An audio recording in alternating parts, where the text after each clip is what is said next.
Hello guys, welcome back to my YouTube channel. आज हम बात करने वाले हैं एक ऐसे टॉपिक पर जो बहुत सारे कैट ओनर्स को कंफ्यूज करता है। क्या पर्शियन कैट और इंडियन कैट की मेटिंग पॉसिबल है? और आपकी दो कैट्स की मेटिंग सक्सेस नहीं हो रही तो उसके पीछे क्या रीजन हो सकता है? तो चलिए सारी कंफ्यूजन को दूर करते हैं। और वीडियो को स्टार्ट करने से पहले अगर अभी तक आपने मेरे यूट्यूब चैनल को सब्सक्राइब नहीं किया है तो प्लीज जल्दी से मेरे यूट्यूब चैनल को सब्सक्राइब कर दीजिएगा। साथ में जो बेल आइकॉन का बटन लगा उसे जरूर से प्रेस कर दीजिएगा। वीडियो अच्छी लगी तो थम्स अप दें।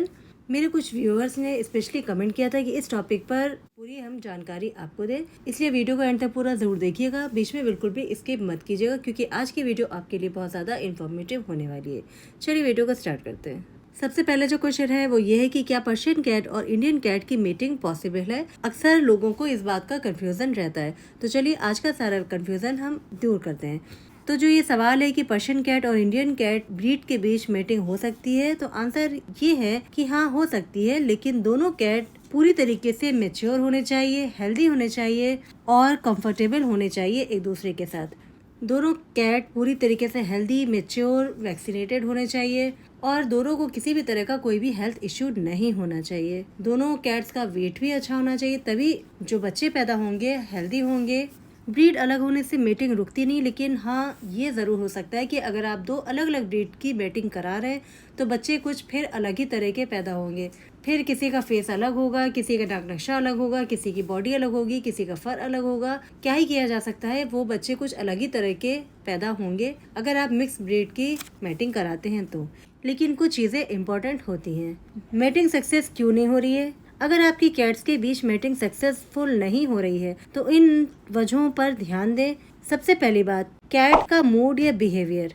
कहने का मतलब ये है कि अगर आप अपनी कैट की मीटिंग कराना चाहते हैं तो इसके लिए फीमेल कैट का हीट में होना जरूरी है। अगर आपकी कैट हीट में नहीं होगी तो फिर वो मेल कैट के साथ मीटिंग बिल्कुल भी नहीं करेगी। और मेल कैट भी अगर इंटरेस्टेड नहीं है फीमेल कैट में तो भी वो फीमेल कैट के साथ मीटिंग नहीं करता है। इसलिए दोनों का मूड और बिहेवियर भी बहुत ज्यादा मायने रखता है सक्सेसफुल मीटिंग के लिए। कभी कभी क्या होता है कि फीमेल कैट बहुत ज्यादा एग्रेसिव हो जाती है और फिर सक्सेसफुल मीटिंग नहीं होती है, तो ये चीजें भी बहुत ज्यादा मायने रखती हैं सक्सेसफुल मीटिंग के लिए। दूसरी बड़ी चीज जो बहुत ज्यादा इम्पोर्टेंट है सक्सेसफुल मीटिंग के लिए, जिसपे भी अक्सर हम लोग ध्यान नहीं देते हैं, वो ये है कि दोनों कैट्स की एज और मेच्योरिटी। फीमेल कैट कम से कम 10 से 12 मंथ की तो जरूर होनी चाहिए जब आप उसकी किसी भी मेल कैट के साथ मीटिंग करा रहे हैं, और उसकी हेल्थ भी अच्छी होनी चाहिए और उसका वेट भी अच्छा होना चाहिए। अगर हम मेल कैट की बात करते हैं तो फिर मेल कैट भी हमारा कम से कम 12 मंथ्स का होना चाहिए और पूरी तरीके से मेच्योर होना चाहिए, हेल्दी होना चाहिए, तभी आपकी कैट्स की सक्सेसफुल मेटिंग हो पाएगी। अगर आपकी कैट की सक्सेसफुल मेटिंग नहीं हो रही है तो इन चीजों पर भी ध्यान दें कि जहाँ पे कैट्स रहती हैं वहाँ का एनवायरनमेंट स्ट्रेस फ्री होना चाहिए। नई जगह होती है, नए लोग होते हैं या बहुत ज्यादा लोगों की प्रेजेंस होती है, या फिर दूसरी कैट का स्ट्रेस भी मेटिंग को रोक सकता है। अगर घर में बहुत ज्यादा भीड़ भाड़ होती है, बहुत ज्यादा लोग होते हैं, तो फिर कैट्स मेटिंग नहीं करती हैं। क्वाइट और सिक्योर एनवायरनमेंट में अपनी कैट्स की मेटिंग करवाएं, तभी आपकी कैट्स की सक्सेसफुल मेटिंग हो पाएगी। दूसरी बड़ी चीज जो होती है वो है हेल्थ प्रॉब्लम्स। कभी कभी हार्मोनल इम्बैलेंस या इन्फेक्शन भी मेटिंग में प्रॉब्लम कर सकता है। अगर आपकी कैट को किसी तरह की हेल्थ प्रॉब्लम है या किसी तरह का इन्फेक्शन है या आपकी कैट्स की हेल्थ अच्छी नहीं है, आपकी कैट स्ट्रेस में है, तो भी आपकी कैट्स को सक्सेसफुल मेटिंग नहीं होगी। अगर किसी भी तरह का कोई हेल्थ इशू है तो बिल्कुल भी वो मेटिंग करना पसंद नहीं करेगी, क्योंकि वो अंदर से जब हेल्दी नहीं है तो फिर उसकी मेटिंग सक्सेसफुल कैसे हो सकती है। बार बार मेटिंग होने के बावजूद अगर आपकी कैट की मेटिंग सक्सेसफुल नहीं हो रही तो तुरंत वेट से कंसल्ट करें, वेट से हेल्थ चेकअप कराएं, क्योंकि ऐसा करना बहुत ज्यादा जरूरी है। अगर आपकी कैट को किसी तरह का हेल्थ इश्यू है तो वेट उसको देखेंगे, उसका चेकअप करेंगे और फिर उसका ट्रीटमेंट करेंगे। तो इसलिए अगर मेटिंग सक्सेसफुल नहीं हो रही तो देर ना करें, तुरंत वेट के पास जाएं, वेट से कंसल्ट करें और अपनी कैट की सेहत का भरपूर ध्यान रखें।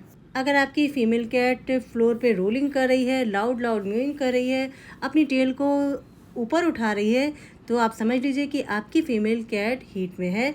अगर वो ऐसा नहीं करती है तो फिर आपकी कैट की मीटिंग कैसे सक्सेसफुल हो सकती है? अगर आप अपनी कैट का किसी न्यू कैट के साथ या किसी दूसरी कैट के साथ मीटिंग करा रहे हैं तो इस चीज का भी आपको बहुत ज्यादा खास ख्याल रखना चाहिए कि पहले दोनों कैट्स को एक दूसरे से ठीक से इंट्रोडक्शन कराएं, 1-2 दिन तक दोनों को सेम रूम में रखें, स्लोली दोनों को इंट्रोड्यूस करवाएं, प्राइवेट और क्वाइट स्पेस दें, मीटिंग के लिए उन्हें एक अलग काम रूम में रखें जहाँ पे कोई उन्हें डिस्टर्ब ना करे। जब तक वो दोनों कैट्स एक दूसरे को सही से पहचानेंगे नहीं, एक दूसरे के साथ सही से दोस्ती नहीं करेंगी, एक दूसरे को पसंद करना स्टार्ट नहीं करेंगी, तब तक दोनों कैट्स एक दूसरे के साथ बिल्कुल भी मेटिंग नहीं करेंगी, बल्कि उल्टे एक दूसरे के ऊपर गुस्सा करेंगी और लड़ाई करेंगी अगर एक दूसरे के साथ दोनों ठीक से इंट्रोड्यूस नहीं होंगी तो।